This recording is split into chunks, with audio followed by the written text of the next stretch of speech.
제천 화재 참사 7년 만에 충북지사가 처음으로 고개를 숙였습니다.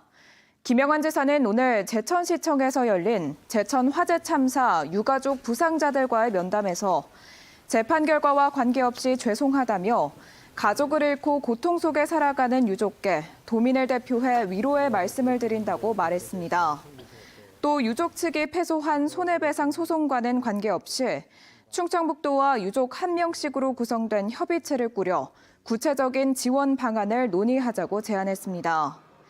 이에 따라 7년을 끌어온 제천 화재 참사 유가족과 부상자에 대한 보상 절차도 속도를 낼 것으로 보입니다.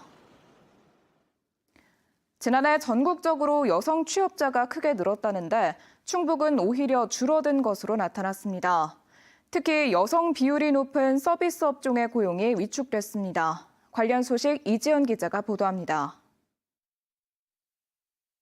지난해 전국에서 늘어난 취업자 수는 32만 7천 명. 이 가운데 93%, 30만 3천 명이 여성입니다.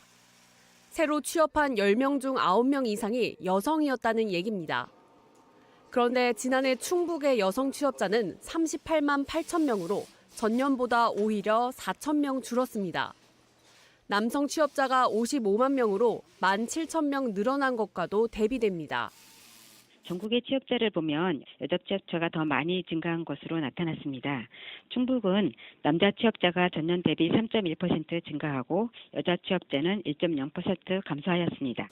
업계와 학계는 산업별 수치에서 원인을 찾고 있습니다. 지난해 충북은 도소매 숙박 음식업이 전년도보다 3.5% 줄었습니다. 주로 여성이 일하는 분야입니다. 자영업자가 경영난에 시달렸던 코로나19 여파를 완전히 떨치지 못한 결과로 해석됩니다. 인건비는 점점 높아져 사람 쓰는 게 부담이 됐습니다. 일당이 하루에 8만 원, 9만 원 값쓰는데 지금 15만 원 달라고 그래요. 그러니까 도저히 안 맞으니까 그냥 있는 대로 식구끼리 하는 거예요. 근본적으로 충북의 경제 구조와 전국 최하위인 1인당 민간 소비가 이유로 꼽힙니다. 충북 서비스업은 지식 기반 산업보다 전통적인 음식 숙박업이 많습니다. 경제가 어려워질 때 소비를 크게 줄이는 분야입니다. 돈을 쓰지 않다 보니 산업이 더 약해지고 고용이 불안해지는 결과가 나옵니다.